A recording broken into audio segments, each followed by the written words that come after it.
Selamat pagi Bapak dan Ibu, apa kabar?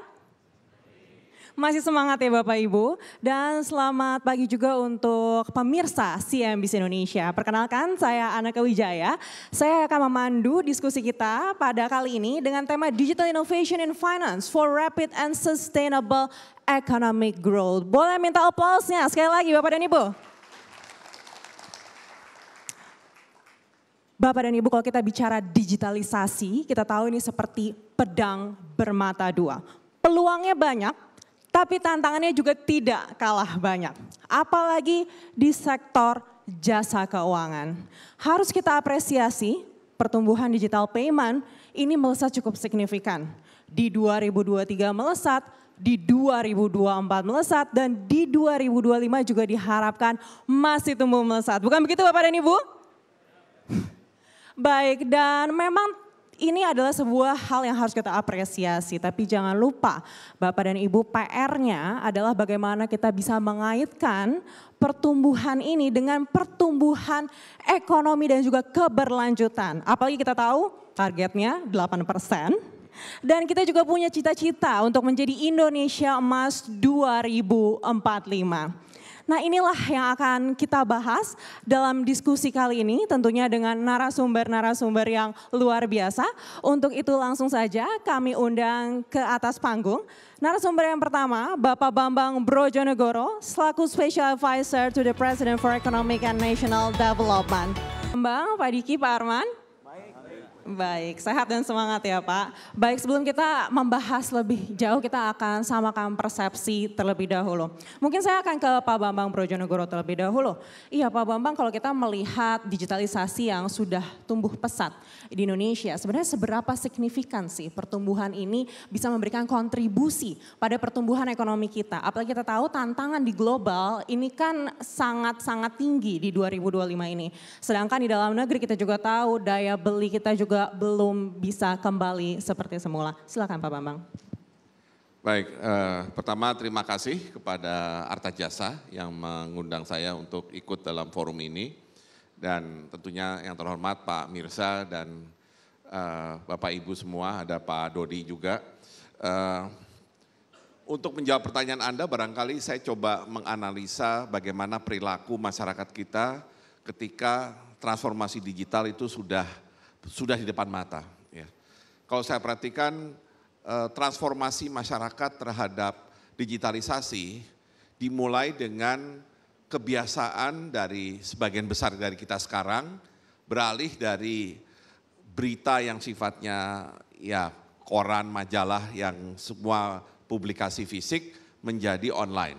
Ya. Jadi saya melihat antusiasme masyarakat dan peningkatan secara signifikan literasi digital masyarakat itu dimulai dengan news online ya, dan kemudian ya akhirnya berkembang menjadi medsos dan segala macam. Dan itu rupanya menjadi pintu masuk yang sangat baik ketika kemudian sektor keuangan melakukan digitalisasi. Sehingga tidak heran kalau kita perhatikan sekarang yang paling banyak digunakan masyarakat ketika bicara platform digital itu adalah terkait fintech, ya termasuk dalam hal ini ya mobile banking dan segala macam. Serta yang kedua adalah yang terkait belanja online, ya artinya marketplace, e-commerce dan segala macam. Nah, karena masyarakat Indonesia sudah terbiasa membaca berita online, belanja online, sekaligus melakukan transaksi keuangan, bahkan sampai level peer-to-peer lending tadi yang disampaikan oleh Pak Mirsa, maka saya melihat bahwa ini barangkali bisa menjadi salah satu upaya untuk peningkatan produktivitas. Ya. Karena kalau Anda bertanya kira-kira apa sih kontribusi dari teknologi digital terhadap pertumbuhan ekonomi secara umum, saya melihat pintu masuknya adalah pada produktivitas. Ya. Dan produktivitas itu barangkali bisa dimaknai sebagai sesuatu yang rumit, sesuatu yang sophisticated, tapi saya ingin memaknai produktivitas itu secara simpel sebenarnya. Ya gampangnya kalau dulu kita mendapatkan berita yang terkini, berita yang sifatnya breaking news, itu hanya bisa dengan menonton TV atau misalkan menunggu kapan korannya memuat ya atau publikasi yang lain memuat. Sekarang kita bisa mendapatkan pada detik yang sama. Nah, kalau itu kemudian diaplikasikan di sektor keuangan, kita bisa bayangkan bahwa kemampuan untuk melakukan investasi, transaksi juga semakin baik kalau berita-berita yang terkait dengan misalkan sektor keuangan itu bisa didapat dengan lebih cepat. Ya. Hal yang sama juga kita lihat pada transaksi keuangan. Ya. Fintech menurut saya ya di luar tentunya begitu banyak problem yang masih terikat dengan fintech seperti pinjol misalkan, tapi saya melihat itulah barangkali cara yang terbaik untuk meningkatkan produktivitas ekonomi kita. Di satu sisi, dia bisa mendorong pertumbuhan yang lebih cepat, karena semua transaksi keuangan bisa dilakukan dengan lebih cepat, lebih mudah, dan kemudian di sisi lain, karena saya ingat sejak di pemerintahan di 2011 itu, salah satu tema yang barangkali paling menantang di Indonesia adalah financial inclusion. Ya.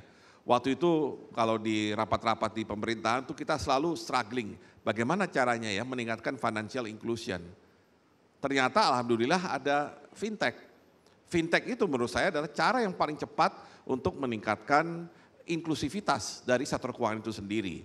Salah satu contohnya kalau dulu kalau kita masih ingat awalnya pemerintah memberikan bantuan langsung kepada masyarakat yang membutuhkan, sifatnya kan selalu ditulisnya BLT, bantuan langsung tunai.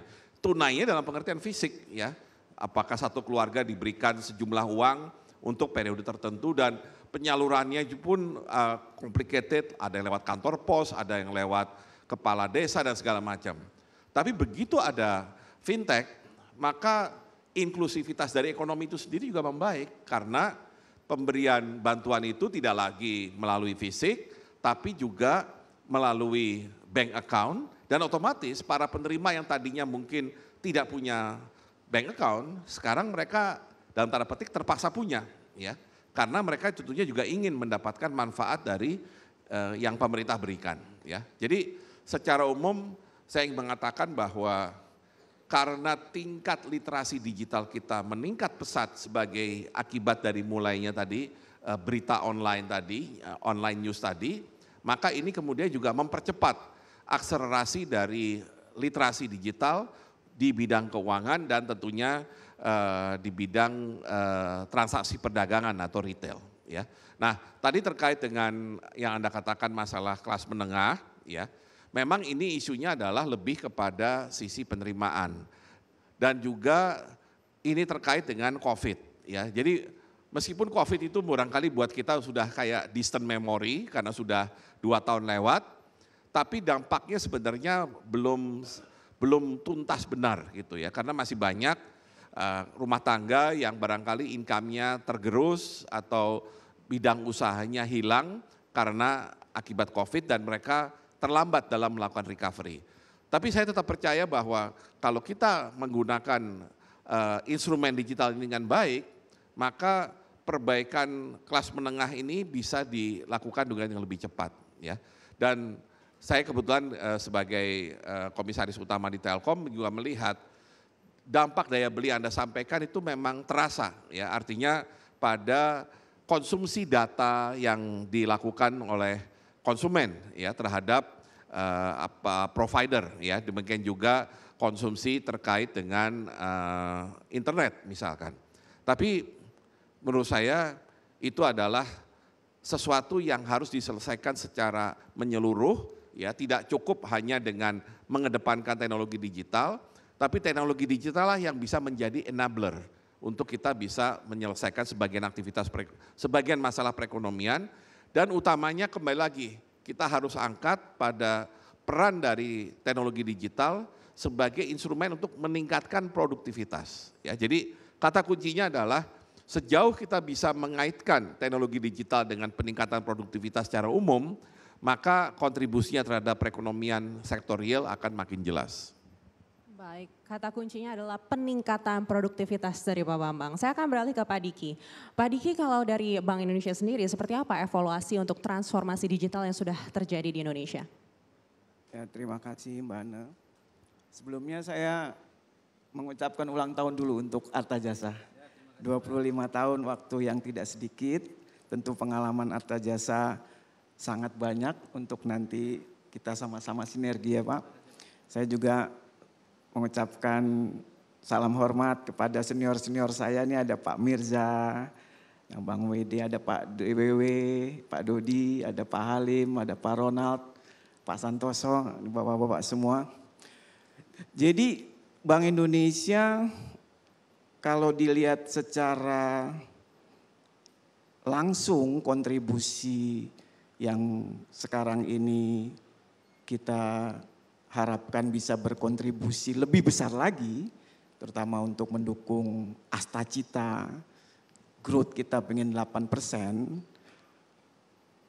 perlu terlebih dahulu seperti tadi Pak Bambang sampaikan, melihat bagaimana sebenarnya perjalanan kita beberapa tahun terakhir. Tadi Mbak Ana juga cerita growth-nya tinggi sekali. Kalau boleh saya pakai slide ya Mbak ya. Nah ada teman saya di belakang yang menunjukkan slide-nya. Jadi kalau lihat dari pencapaian dan target itu betul-betul eksponensial pencapaian kita digital ini. Kita di Bank Indonesia punya BSPI 2025, itu 2020 sampai 2025, kelihatan dari angka-angka yang di belakang ini. Semuanya naiknya luar biasa.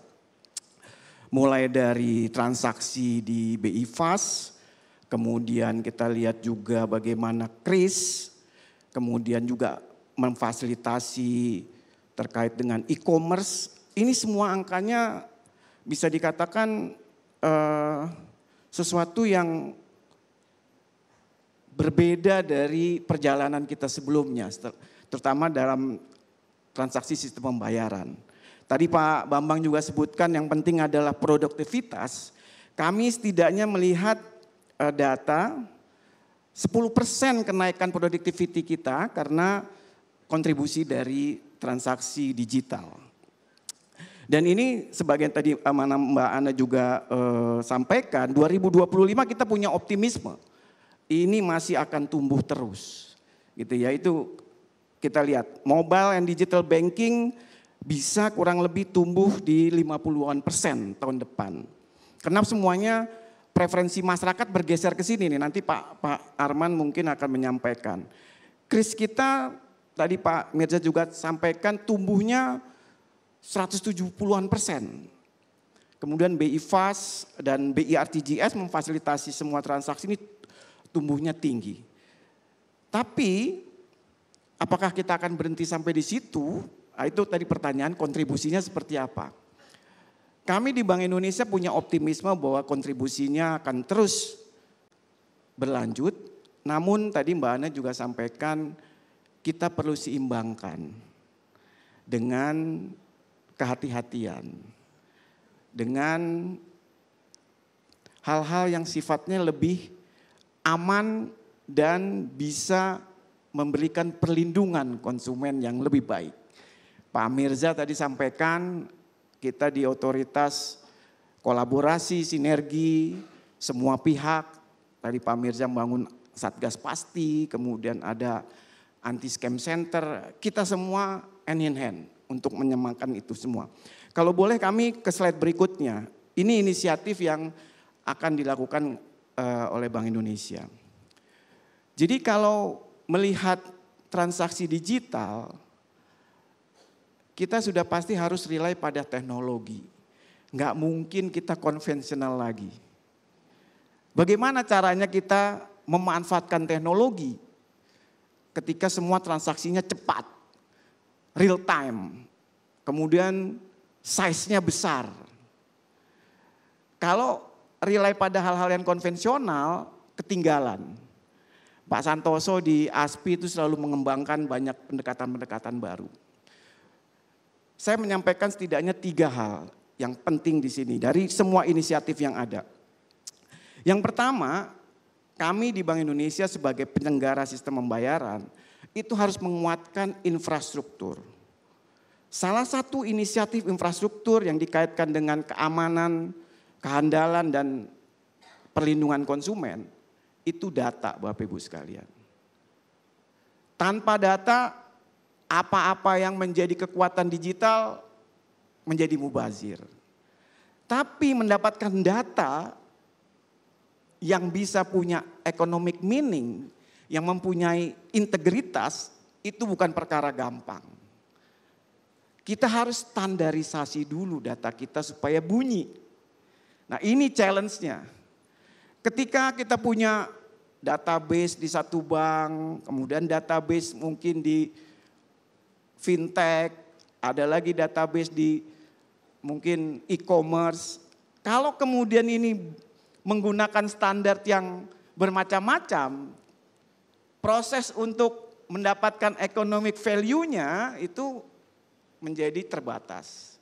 Jadi langkah kami mungkin di BSPI 2030 membangun infrastruktur berdasarkan standarisasi data. Nah, ini yang kemudian kita sama-sama bangun. Kalau Pak Mirza mengumpulkan data fraud semua, itu ya, semua yang sifatnya sudah historis dikumpulkan itu sangat penting. Itu nanti menjadi alat untuk kita memfilter. Tapi justru yang paling penting adalah bagaimana kita melakukan pencegahan sebelum terjadi. Nah di sini kami punya inisiatif membangun data di sistem pembayaran. Ada upaya kita membangun BI Payment Info, kalau dulu namanya BI Checking, sekarang Payment Info. Semua transaksi yang ada di ekosistem kita masukkan dengan standar dan kemudian kita bisa gunakan teknologi AI, machine learning, kita bisa gunakan sama-sama. Semuanya bisa terkoneksi dengan API sekarang.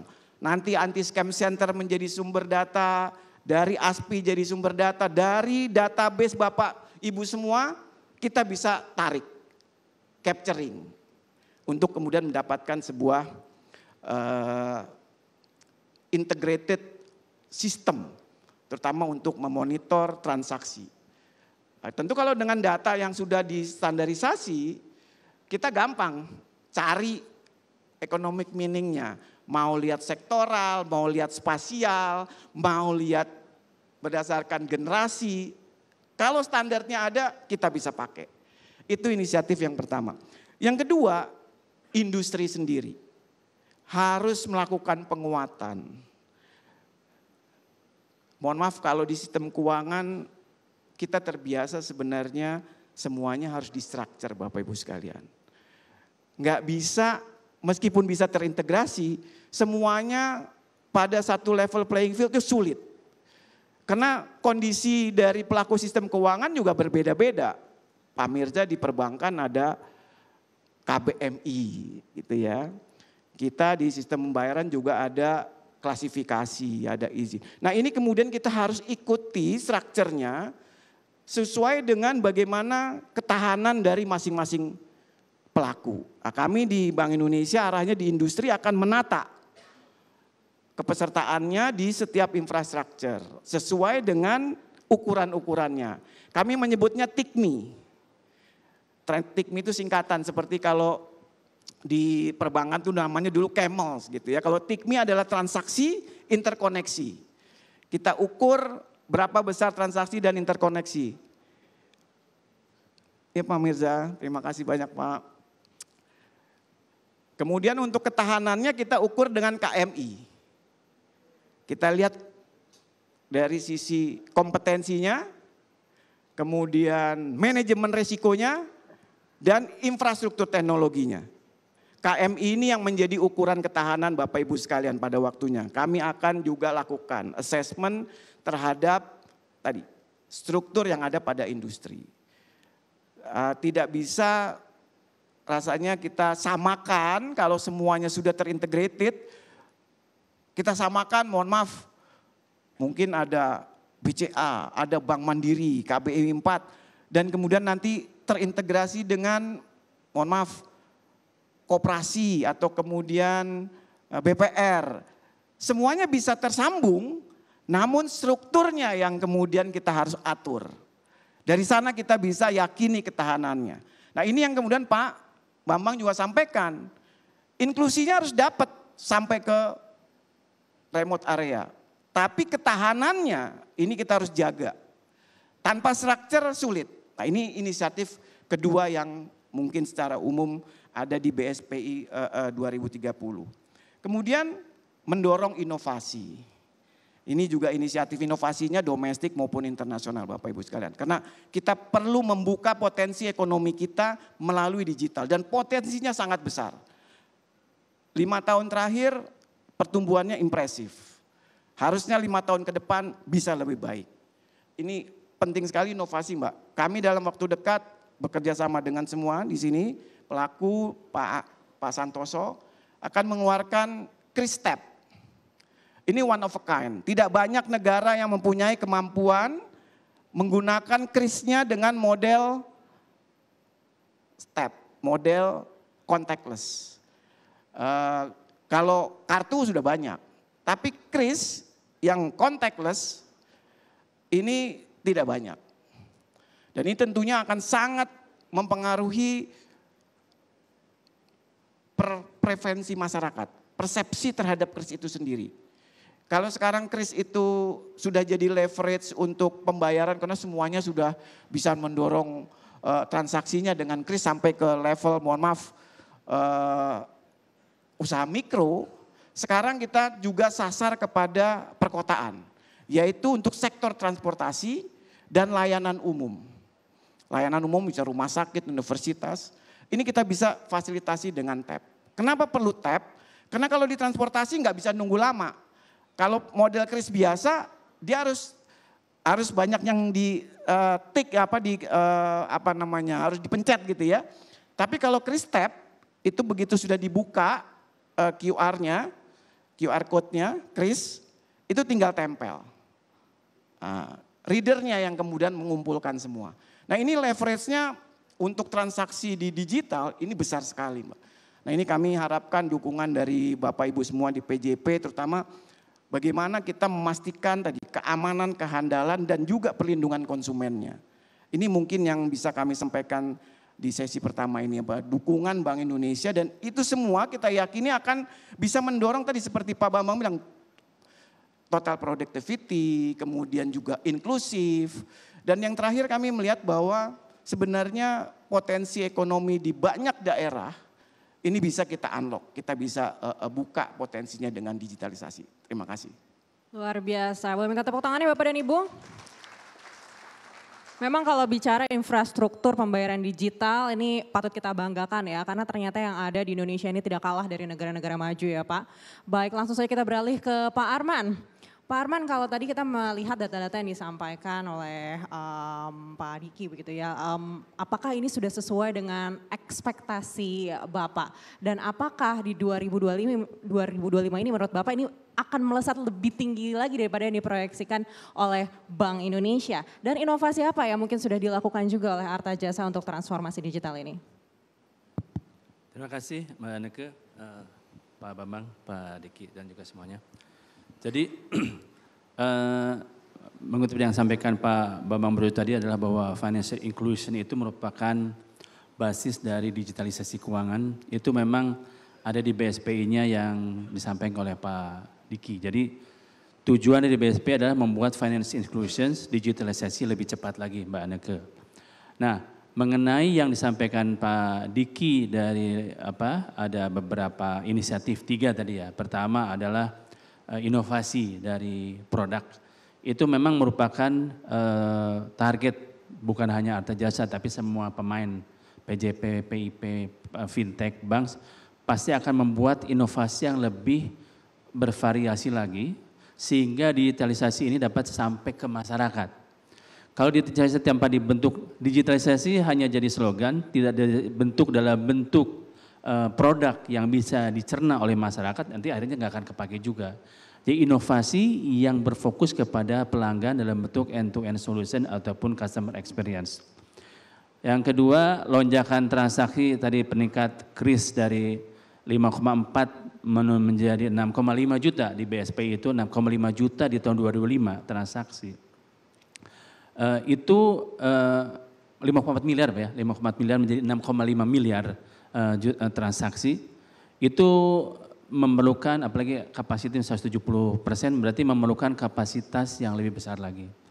Mau nggak mau dengan apalagi adanya kris step Mbak Neke, kris step lebih mudah lagi, kris aja sekarang udah banyak pemakaiannya karenanya peningkatan dan penguatan istilah Pak Diki adalah ketahanan dari infrastruktur dan juga sistem itu harus tetap dibangun. Yang ketiga adalah fraud, cyber security. Ya tadi kata Bu Ani kan di awal adalah bermata dua. Pertama lebih cepat, lebih mudah, lebih handal, tapi lebih amannya itu yang harus kita terus tingkatkan supaya masyarakat atau pengguna bisa lebih nyaman untuk melakukannya. Yang keempat mungkin yang saya juga minta Pak Diki, nanti juga Pak Mirza, nanti juga Pak Bambang Brojo juga mungkin bisa fokus juga adalah kekuatan dan talent dari SDM, Bu. Jadi Mbak Neke, jadi semuanya sudah siap, apakah SDM-nya bisa kita accelerate talentnya sehingga bisa catch up dengan misi dan visi dari pemerintah. Tadi sampaikan tadi Pak Mirza juga kan dari yang Pindar itu yang banyak ada dari menengah ke bawah generasi muda. Artinya apa? Itu satu hal dari fokus pemerintah yang juga harus terus ditingkatkan. Arta Jasa dengan skop yang kecil secara perusahaan bisa melakukan itu. Dan juga Arta Jasa dengan skop yang ekosistem lebih besar akan bersama-sama dengan banks, fintech untuk pada saat akan memperkuat produknya ataupun fraud assessment-nya, mitigation-nya. Tapi secara nasional itu yang mungkin diharapkan adalah bagaimana pemerintah juga mengadres talent dari digitalisasi financial inclusion. Maka tadi saya sampaikan juga lupa Pak Mirza udah keburu pulang bahwa tadi akan membuat guidance untuk AI. Apakah di situ juga ada pemakaian yang adil tadi kan, adil dan juga transparan. Apakah ada juga talent development juga ada di situ yang itu yang mungkin yang paling penting perlu diadres juga. Demikian Mbak Neke dari saya, harapan kepada regulator dan juga pemerintah. Luar biasa. Bapak Ibu memang ya untuk terutama yang ada di rumah nih ya, jangan kabur aja dulu ya. Ternyata banyak kok SDM yang dibutuhkan di dalam negeri, begitu ya Pak Arman kira-kira. Pertanyaan berikutnya langsung saya lanjutkan ke Pak Bambang. Iya Pak Bambang, kalau tadi kita melihat data dari Pak Diki dari Bank Indonesia, ini kan total productivity-nya tadi 10% begitu. Apakah kalau menurut Bapak ini sudah cukup untuk bisa menuju ke pertumbuhan ekonomi yang 8% dan apa yang kira-kira bisa kita lakukan untuk bisa menuju ke sana dan meningkatkan produktivitas ini. Lalu berikutnya juga terkait dengan UMKM. Kita tahu infrastruktur kris ini kan sudah luar biasa sekali Pak gitu. Kalau kita belanja ke depan ke UMKM ini pedagang asongan ini juga sudah menggunakan kris begitu. Tapi apa yang bisa kita lakukan untuk meningkatkan lagi? Silakan. Pertama kalau kita ingin meningkatkan produktivitas perekonomian katakan suatu negara seperti Indonesia, tentunya ada dua syarat utama ya. Yang pertama tentunya harus kepada manusianya sendiri, artinya kualitas SDM-nya, kualitas manusianya juga harus pada tingkat yang memungkinkan produktivitas yang lebih tinggi ya.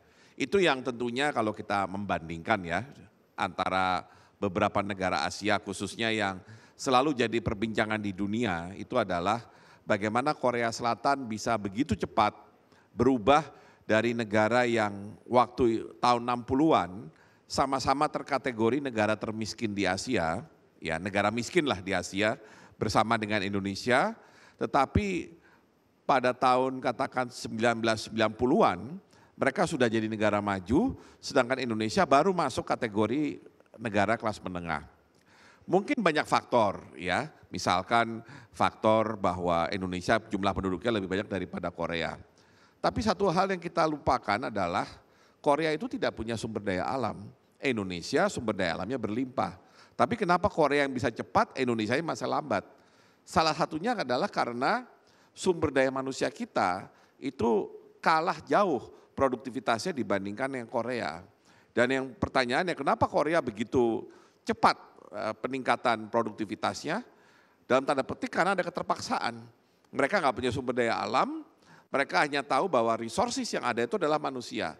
Sehingga manusianya lah yang harus in charge ya untuk bisa mendorong pertumbuhan ekonomi. Dan itu mereka lakukan dengan serius, diorkestrasi tentunya oleh negaranya, oleh pemerintah. Sehingga akhirnya kita bisa menemukan inilah Korea Selatan hari ini.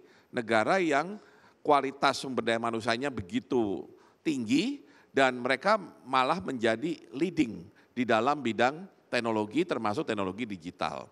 Itu syarat pertama. Syarat kedua adalah adaptasi dari teknologinya sendiri, ya. Jadi kalau kita sudah punya sumber daya manusia yang mumpuni, tapi kita katakan kurang atau belum beradaptasi dengan teknologi yang terkini, kita lambat mengadopsi teknologi yang terkini, barangkali produktivitas kita akan meningkat, tapi akan kalah cepat dengan suatu negara atau suatu komunitas yang sumber daya manusia yang mumpuni dan mereka adaptif terhadap perkembangan teknologi. Nah, disinilah pentingnya kita melihat transformasi digital di Indonesia. Kita tentunya yakin bahwa transformasi digital pasti akan meningkatkan produktivitas. Tapi barangkali lebih kepada sisi teknologi tadi, ya. Apalagi kita punya dalam tanda petik kelebihan, yaitu tadi literasi digital, literasi teknologi digital di masyarakat kita secara umum itu lumayan tinggi ya, meskipun belum sebanding dengan negara maju, tapi untuk ukuran seperti Indonesia itu sudah cukup baik ya. Karena masyarakat kita yang gaptek ya, gagap teknologi itu mungkin sudah minoritas dibandingkan yang sangat cepat mengikuti perkembangan teknologi. Nah, tetapi tentunya ini tidak bisa sendirian. Ini harus diimbangi tadi.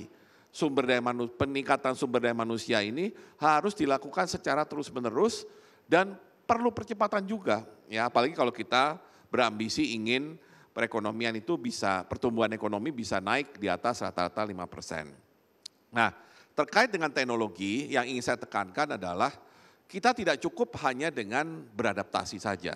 Ya, adaptasi yang cepat itu sangat penting ya, dan kemudian bagaimana teknologi itu mewarnai misalnya sektor manufaktur kita ya. Karena kalau Anda bicara mengenai daya saing produk manufaktur hari ini secara global, tidak cukup lagi hanya bicara mengenai yang namanya comparative advantage atau competitive advantage. Sekarang yang jadi kunci adalah penguasaan teknologi, pemakaian teknologi. Karena hampir di semua bidang manufaktur itu sudah mengadaptasi ya paling minimal otomasi. Bahkan sekarang dengan adanya AI, salah satu nanti kontribusi AI dalam perekonomian itu adalah salah satunya melalui jalur sektor manufaktur sehingga akhirnya produktivitas yang kita harapkan bisa meningkat lebih cepat lagi. Ya, jadi kita harus arahkan kalau kita bicara AI sekarang arahnya adalah harus fokus untuk sesuatu yang berdampak kepada peningkatan produktivitas. Nah, untuk ke sana barangkali PR terbesar bagi Indonesia itu adalah tadi sempat disebut oleh Pak Diki, yaitu inovasi. Ya, kita tetap perlu meskipun kita bisa menjadi pemakai teknologi yang baik, adaptif terhadap teknologi terkini, tapi untuk kita bisa memenangkan persaingan dan produktivitas kita meningkat lebih cepat, kita perlu mengedepankan inovasi yang basisnya adalah R&D. Saya ulang lagi, Korea itu bisa seperti sekarang, selain sumber daya manusianya digenjot habis dalam konteks produktivitasnya, mereka juga akhirnya menjadi leader dalam teknologi gara-gara mereka sangat fokus kepada inovasi dan R&D.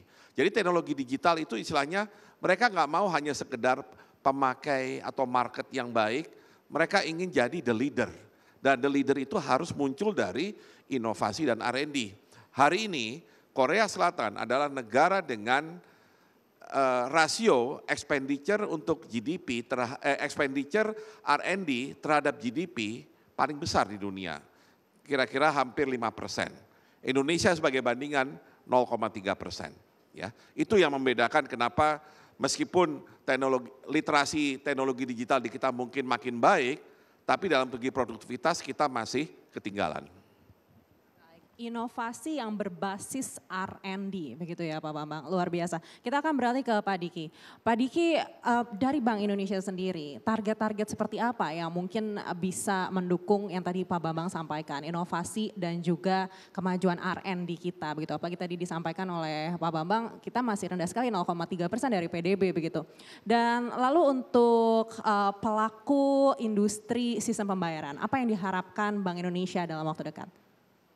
Iya, terima kasih Mbak. Saya sangat mendukung apa yang tadi disampaikan oleh Pak Bambang karena kebetulan kami juga di Blueprint Sistem Pembayaran Indonesia 2030, tadi di pilar inovasi, itu punya rencana akan bersama dengan industri semua, membentuk apa yang kita sebut Digital Innovation Center. Jadi inovasinya bersama-sama, kolaborasi, sinergi, terutama untuk aspek sistem pembayaran di keseluruhan ekosistem, sistem keuangan dan EKD, ekonomi keuangan digital kita.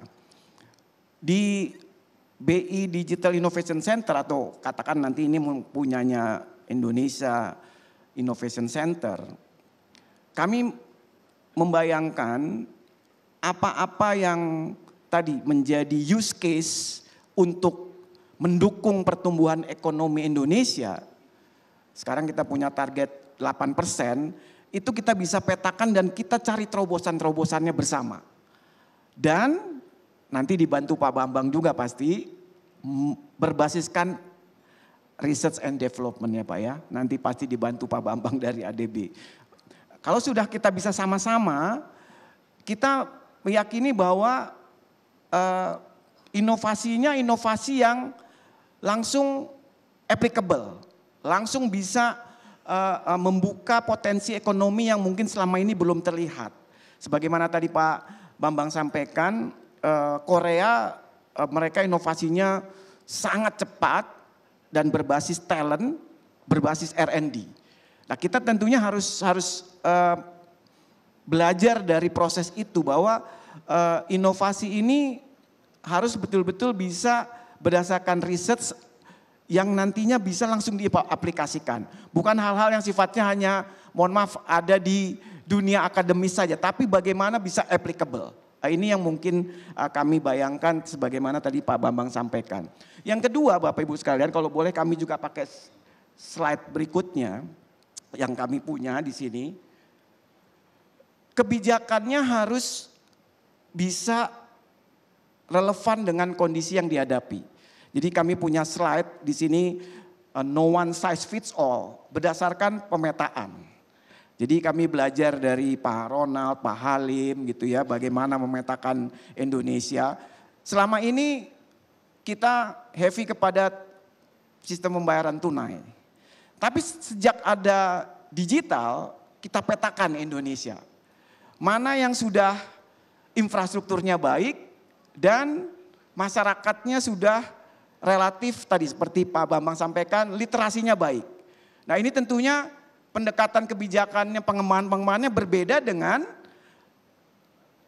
daerah-daerah yang infrastrukturnya mungkin masih terbatas. Atau masyarakatnya masih perlu didorong terus literasinya. Tentu pendekatan-pendekatannya tidak bisa disamakan. Nah ini yang kami coba di Bank Indonesia lihat proses dari digitalisasinya mengikuti sesuai kebutuhan. Tapi bukan berarti tidak akan semua, namun tahapan-tahapan yang berbeda, pendekatan-pendekatan yang berbeda. Bapak Ibu sekalian, di sini banyak yang dari BPD ya Pak ya, Pak Arman tadi cerita bahwa audiensnya banyak dari BPD. Tentu BPD yang satu dengan BPD yang lain punya kekuatan yang berbeda-beda sesuai dengan kondisinya masing-masing. Untuk aspek security tentu harus terstandarisasi, minimum requirement-nya harus terpenuhi. Tapi ketika menerapkan sesuatu yang sifatnya inovasi, tentu harus dimulai dengan literasi. Inovasinya harus disesuaikan dengan kondisi masyarakat. Nah, ini yang mungkin berdasarkan peta-peta seperti ini, kita bisa buka potensi ekonomi di setiap daerah sesuai dengan kondisinya. Pada waktunya tentu semua akan sama. Kami yakini digitalisasi ini punya kemampuan inklusif yang sama. Tapi ketika kita akan memulai, sebagaimana tadi Pak Bambang sampaikan, inovasi, kita harus berdasarkan research. Nah salah satu research yang kami upayakan di sini adalah memahami bagaimana potensi ekonomi di setiap daerah. Mungkin demikian Mbak Ana. Luar biasa, terima kasih Pak Diki. Dan berikutnya kita kembali lagi ke Pak Arman. Pak Arman, kita tahu Arta Jasa ini melayani layanan managed services. Lalu bagaimana ini bisa mendukung juga pertumbuhan ekonomi menuju ke 8%, terutama juga untuk memanfaatkan sektor UMKM sebagai salah satu pilar perekonomian kita. Terima kasih Mbak Nike. Jadi Untuk sektor UMKM itu pasti ada 3 yang dibutuhkan. Pertama adalah transaksi yang cepat dan mudah ya dengan kris itu tadi yang dilakukan oleh Arta Jasa bagaimana outreach ke daerah-daerah yang sampaikan Pak Diki tadi, daerah yang di luar Jakarta atau di luar Jawa. Nah itu makanya kami alhamdulillah ada 20 BPD dari Sumut, Aceh, Pababai sampai Papua, Pasadar Bayang ada di sini semua.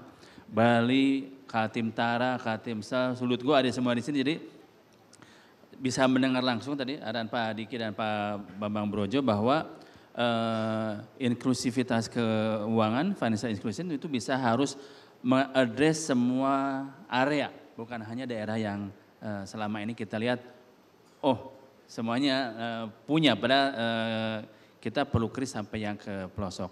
Yang kedua Mbak Neke adalah customer experience atau solution apa yang dibutuhkan oleh masing-masing daerah.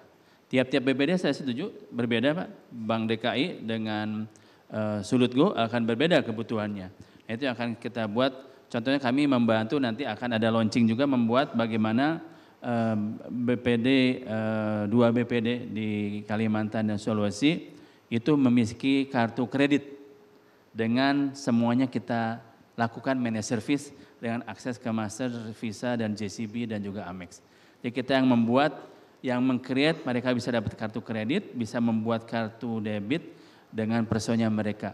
Yang selama ini sulit bagi beberapa bank untuk membuat kartu kredit sendiri. Nanti juga dengan BSI akan meluncing juga yang namanya kartu Hasanah Card yang dimiliki oleh BSI sendiri semuanya dan kami sebagai managed service-nya. Dan yang ketiga ya penguatan kapasitas Mbak Neke, siap-siap ada lonjakan transaksi bukan hanya di daerah kota-kota besar tapi juga di BPD-BPD yang lain yang tentu memiliki nasabah sendiri dan customer sendiri yang akan dengan diperkenalkannya inklusivitas akan meningkatkan traffic juga. Itu Mbak Neke dari Arta Jasa yang akan kita lakukan. Demikian. Baik, luar biasa ya Pak Arman sudah mengingatkan siap-siap ada lonjakan transaksi. Kita tunggu nanti seperti apa datanya dari Bank Indonesia di sepanjang 2025 ini. Baik, karena waktu kita sangat terbatas, langsung saja saya akan meminta closing statement. Pertama mungkin dari Pak Bambang. Mungkin closing statement dari saya ada 2 inti ya. Pertama adalah di satu sisi kita melihat literasi mengenai keuangan digital itu sudah semakin baik, terutama ya literasi mengenai teknologi digitalnya sendiri. Tapi terus terang saya masih tetap khawatir dengan literasi keuangannya dulu, ya, terutama bicara mengenai 2 hal, investasi dan pinjaman, ya. Karena saya lihat isu terkait pinjol, ya, sampai terkait juga judol, ya, dan juga banyaknya investasi bodong yang harus ditangani OJK, itu asal muasalnya karena saya pernah komisaris di asuransi juga, berasal dari masih rendahnya literasi keuangan khususnya terkait investasi dan pinjaman.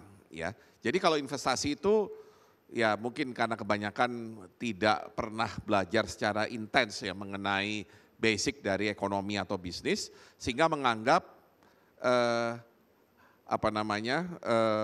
low risk high return itu mungkin terjadi. Padahal itu hanya ada di Fata Morgana, ya. Tapi itu dipercayai oleh banyak orang, ya.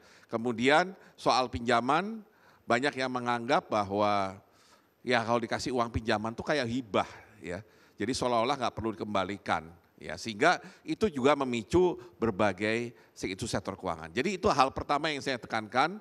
Masih pentingnya kita meningkatkan secara serius literasi keuangan khususnya terkait transaksi baik investasi maupun pinjaman. Nah yang kedua terkait UMKM, tadi karena Pak Arman sudah menyinggung mengenai UMKM.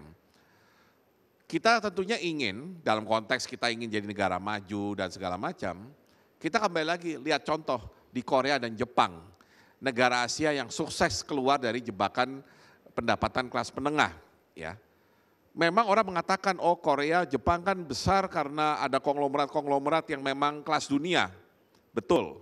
Tapi konglomerat itu tidak berdiri sendiri.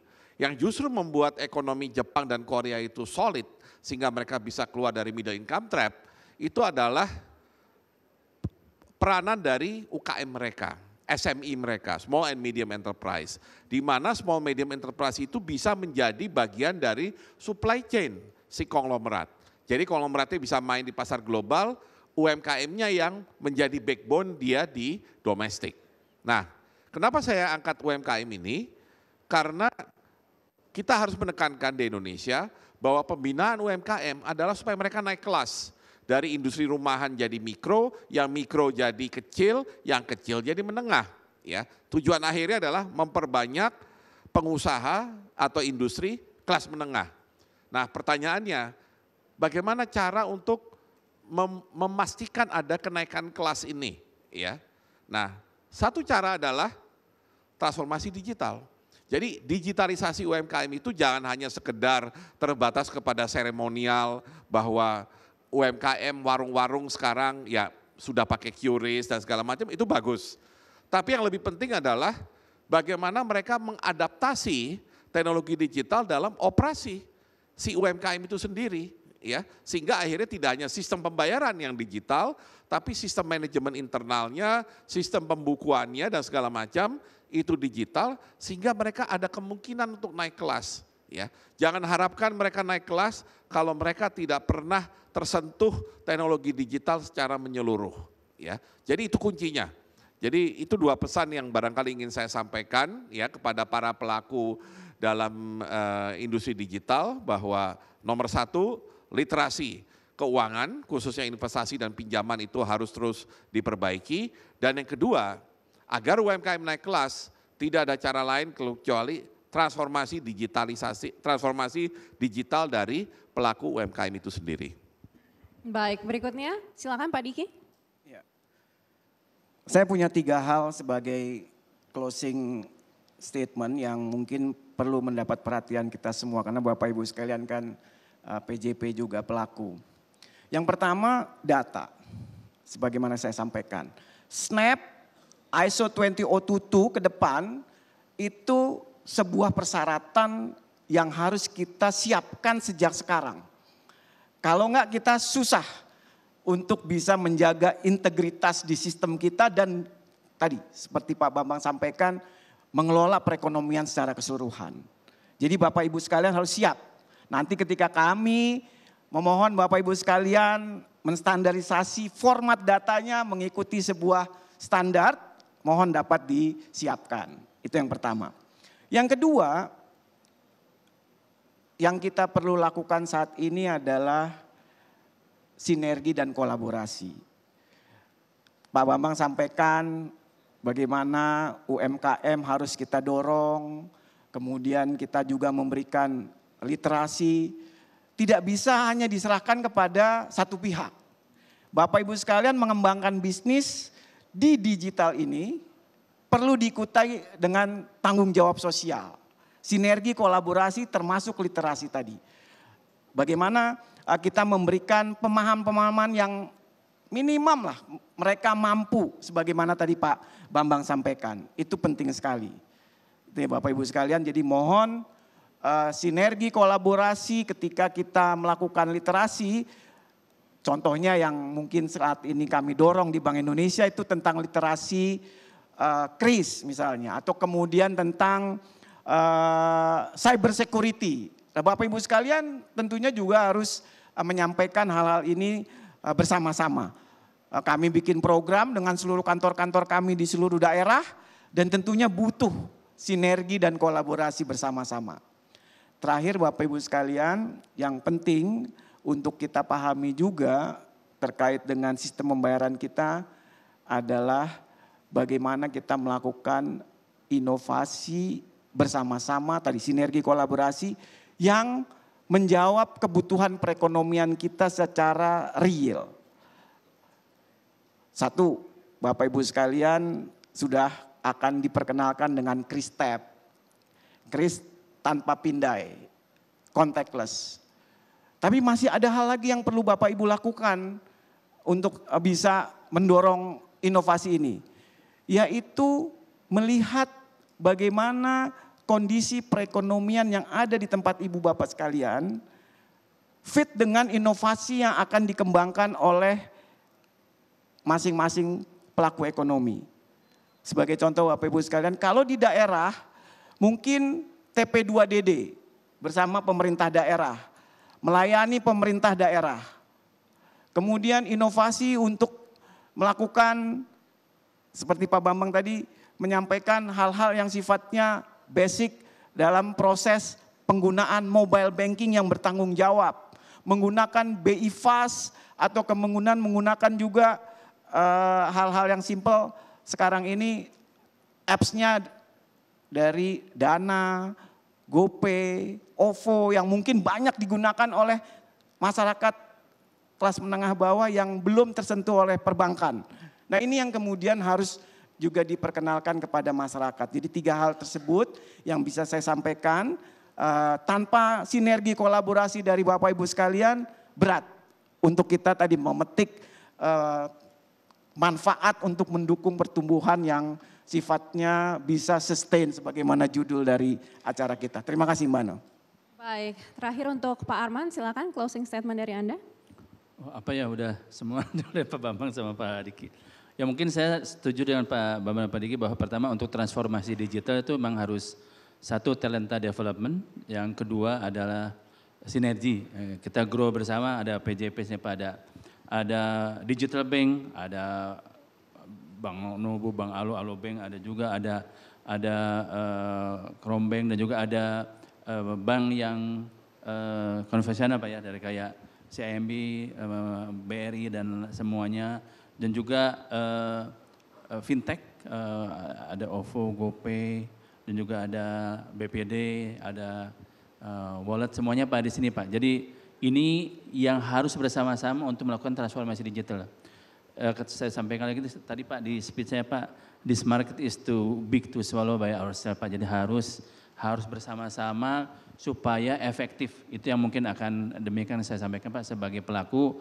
Mudah-mudahan ini bisa message-nya sama Pak di antara teman-teman pelaku industri juga. Sesuai yang disampaikan oleh Pak Bambang Brojo bolak-balik sampaikan bahwa transformasi digital keuangan nanti akan dengan talenta akan meningkatkan produktivitas minimal 8% dan juga Pak Diki sampaikan harus bersama-sama. Demikian dari saya Mbak Anneke, Pak Bambang Brojo dan Pak Baik, Diki. sekali lagi diingatkan Pak Arman, kita harus bersama-sama ya Pak. Kuenya masih besar, bisa untuk kita bersama-sama menuju ke Indonesia Emas 2045. Baik, kalau bisa saya simpulkan dari diskusi kita kali ini, kunci menuju pertumbuhan 8% adalah dengan melakukan peningkatan produktivitas yang mengedepankan inovasi yang berbasis R&D. Tentunya dibutuhkan dukungan dari regulator dan seluruh stakeholder dengan sistem pembayaran yang kuat. Kita memperkuat seluruh lapisan masyarakat, mulai dari UMKM hingga ke skala nasional, tentunya menuju harapan kita bersama, Indonesia Emas 2045.